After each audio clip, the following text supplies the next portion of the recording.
Hello और welcome student, स्वागत है आपका करण सर फार्मा क्लासेस में। और आज हम बात करेंगे, जैसे कि आप जानते हैं कि मेरी एक सीरीज चल रही है जहां पर हम फार्मा मार्केटिंग के ऊपर बात कर रहे हैं। इस सीरीज के माध्यम से मैं आपको वो जानकारी देने की कोशिश कर रहा हूं जो आपको किसी भी सिलेबस के अंदर नहीं मिलेगी, कॉलेज के अंदर नहीं मिलेगी। ये जानकारी आपको तब मिलती है जब आप इस फील्ड के अंदर उतरते हो और एक्सपीरियंस लेते हो।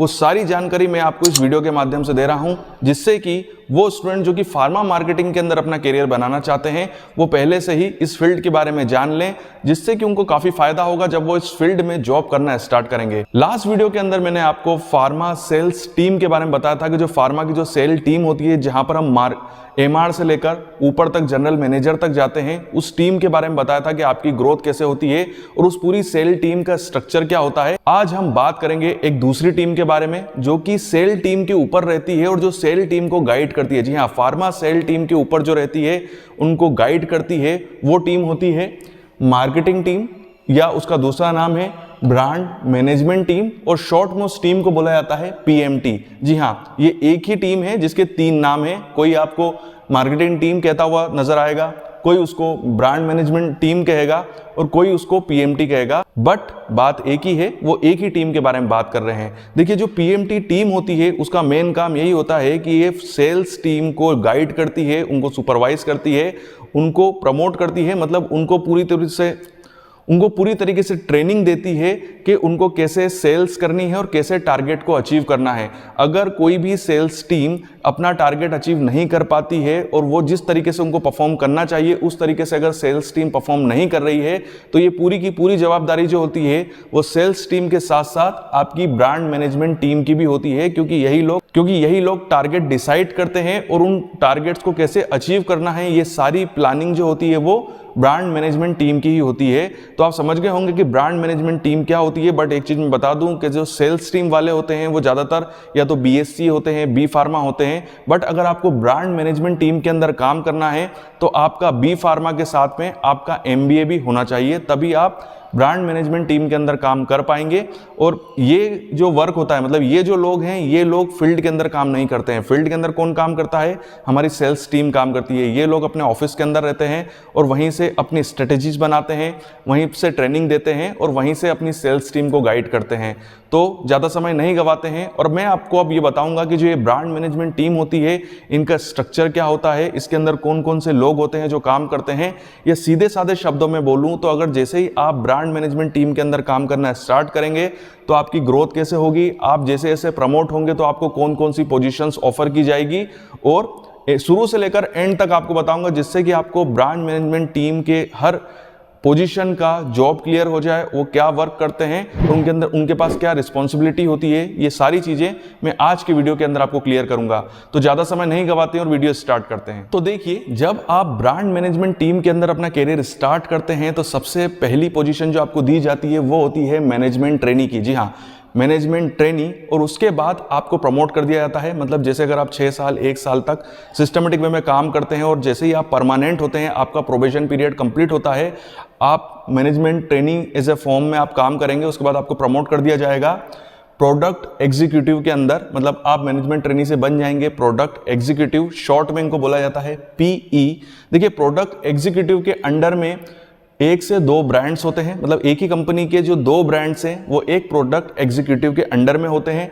साथ ही साथ कम से कम आपके पास मैनेजमेंट ट्रेनी का 6 महीने का एक्सपीरियंस होना चाहिए। जी हाँ, 6 महीने का एक्सपीरियंस अगर आपके पास है एज ए मैनेजमेंट ट्रेनी, तो फिर आप प्रोडक्ट एग्जीक्यूटिव की पोस्ट पे वर्क कर सकते हैं। यहाँ पर आप सही तरीके से अगर आप काम करते हैं, अपने टारगेट्स को अचीव करते हैं, तो फिर आपको प्रमोट करके बनाया जाता है असिस्टेंट प्रोडक्ट मैनेजर। जी हाँ, असिस्टेंट प्रोडक्ट मैनेजर, शॉर्ट में बोला जाता है एपीएम। और यहाँ पर बेसिकली कितना एक्सपीरियंस होना चाहिए? 1 से 2 साल का। किसका? पीई का। अगर आपके पास प्रोडक्ट एग्जीक्यूटिव का 1 से 2 साल का एक्सपीरियंस है तो आप बन सकते हैं असिस्टेंट प्रोडक्ट मैनेजर एपीएम। ठीक हो गई बात। यहाँ पर अगर आप सिस्टमेटिक वे में काम करेंगे तो फिर आपको प्रमोट करके बना दिया जाता है डिप्यूटी प्रोडक्ट मैनेजर, शॉर्ट में बोला जाता है डीपीएम, डिप्यूटी प्रोडक्ट मैनेजर। अब देखिए, यहाँ पर अब एक्सपीरियंस जो है वो नहीं बताए गए हैं, क्योंकि जैसे मैंने आपको बताया कि 1 से 2 साल का, तो आप यही मान के चलिए कि जैसे जैसे आप असिस्टेंट प्रोडक्ट मैनेजर 1 से 2 साल रहते हैं तो फिर आप क्या बनेंगे, डिप्यूटी प्रोडक्ट मैनेजर। और यहाँ भी अगर आप 1 से 2 साल सिस्टमेटिक वे में काम करते हैं तो आपको प्रमोट करके बना दिया जाता है प्रोडक्ट मैनेजर, जिसे बोला जाता है पीएम। मतलब 1 से 2 साल के अंदर अंदर ही आपको प्रमोशन मिलते जाएंगे, आपके सैलरी इंक्रीमेंट होते जाएंगे, क्योंकि ये जो फील्ड है यहाँ पर एक्सपीरियंस इंपॉर्टेंट तो है ही, बट आपकी वर्क कैपेबिलिटी बहुत ज़्यादा इंपॉर्टेंट है। जैसे जैसे अगर आप वो सिस्टमेटिक वे में काम करेंगे, कंपनी की सेल बढ़ाएंगे, टारगेट आगे बढ़ाते जाएंगे, कंपनी का मुनाफा होगा, फायदा होगा, वैसे वैसे कंपनी आपके काम से खुश होकर आपको बहुत जल्दी जल्दी प्रमोशन देगी।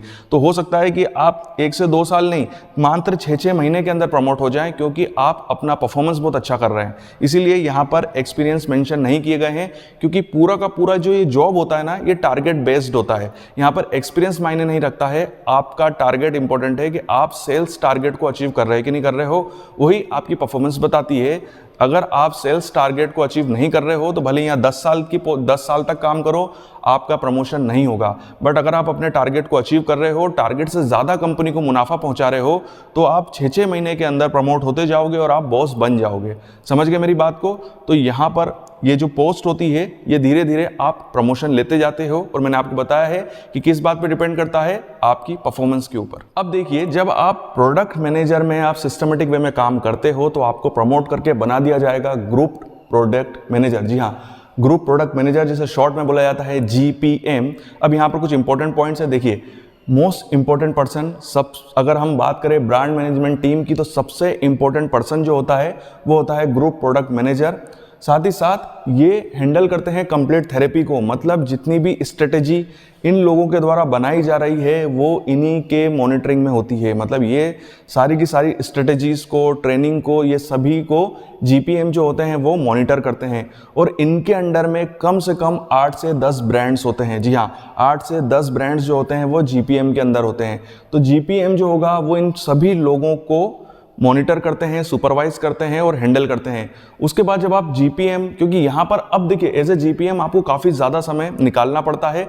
यहाँ पर जब आप बहुत ही सिस्टमेटिक वे में काम करते हो तो एंड में, मतलब जब आपका करियर बिल्कुल ख़त्म होने वाला है, आपके करियर के 5 साल 2 साल रह गए हैं, फिर आपको प्रमोट करके बना दिया जाता है एरिया जनरल मैनेजर या डिप्यूटी जनरल मैनेजर या जनरल मैनेजर। इन 3 में से कोई भी पोस्ट आपको ऑफर की जाती है। बेसिकली ये वाली जो पोस्ट है कॉर्पोरेट से रिलेटेड है, आपको कॉर्पोरेट में बैठना है और कंपनी से जुड़े हुए काफ़ी अहम निर्णय लेने पड़ते हैं।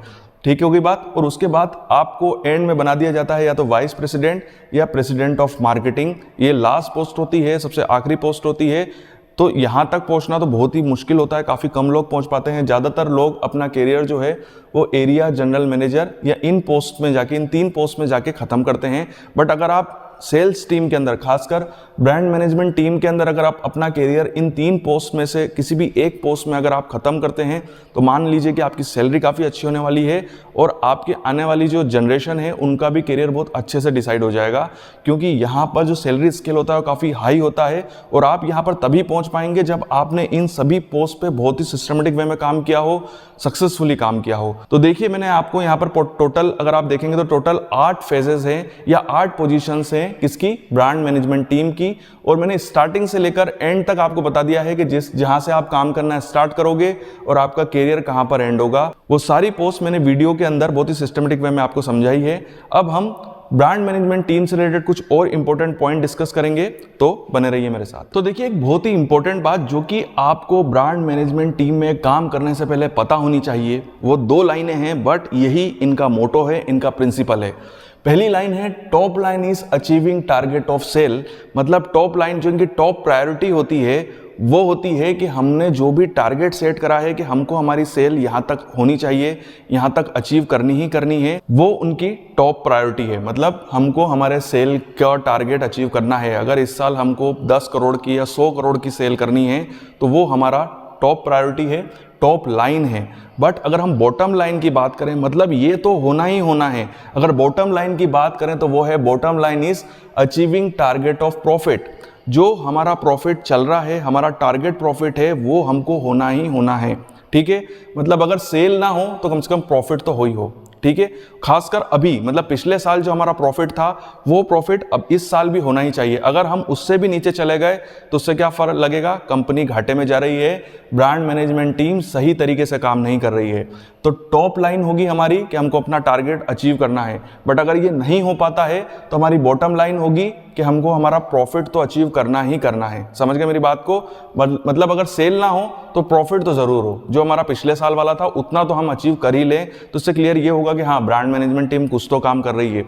अगर सेल भी ना हो और आपका जो प्रॉफिट था वो भी ना हो तो फिर तो सीधी सी बात है, ब्रांड मैनेजमेंट टीम वालों को फायर कर दिया जाएगा, इनको नौकरी से निकाल के नई टीम आ जाएगी। समझ गए मेरी बात को? तो ये चीज़ इनकी प्रायोरिटी होती है, इनका प्रिंसिपल होता है कि टॉप प्रायोरिटी है कि हमारी सेल का जो टारगेट है वो अचीव करना है, और बॉटम प्रायोरिटी है जो हमारा प्रॉफिट है वो हमको अचीव करना ही करना है। समझ गए मेरी बात को? तो ये इनकी दो प्रायोरिटीज होती हैं और इसी प्रिंसिपल पे ब्रांड मैनेजमेंट टीम काम करती है। तो ये चीज़ आपको आपके दिमाग के अंदर उतार लेनी है। समझ गए? यही इनका प्रिंसिपल होता है, यही इनका मोटो होता है। तो ये वीडियो हम यहीं पे कंप्लीट करते हैं। इस वीडियो के माध्यम से मैंने आपको ब्रांड मैनेजमेंट टीम के बारे में बताया, जो कि फार्मा मार्केटिंग के अंदर एक बहुत ही इंपॉर्टेंट रोल अपना प्ले करती है। ये वीडियो आपको कैसा लगा कमेंट से मुझे ज़रूर बताइएगा। अगर आप चाहते हैं कि मैं इस टाइप के वीडियोज़ और बनाऊँ तो नीचे कमेंट बॉक्स पर आप उन टॉपिक्स को मैंशन कर सकते हैं। आगे आने वाले समय में मैं उन टॉपिक्स के ऊपर भी वीडियो ज़रूर बनाऊंगा। अगर कोई चीज़ इस वीडियो के अंदर रह गई है, कोई चीज़ बताना रह गई है, या कोई डाउट है, कोई कंफ्यूजन है, तो वो भी आप कमेंट बॉक्स पे आप मुझसे पूछ सकते हैं। आगे आने वाले समय में मैं उनके ऊपर भी वीडियोस जरूर बनाऊंगा। आपके उज्जवल भविष्य की कामना करता हूं और यूं ही बने रहिए मेरे साथ।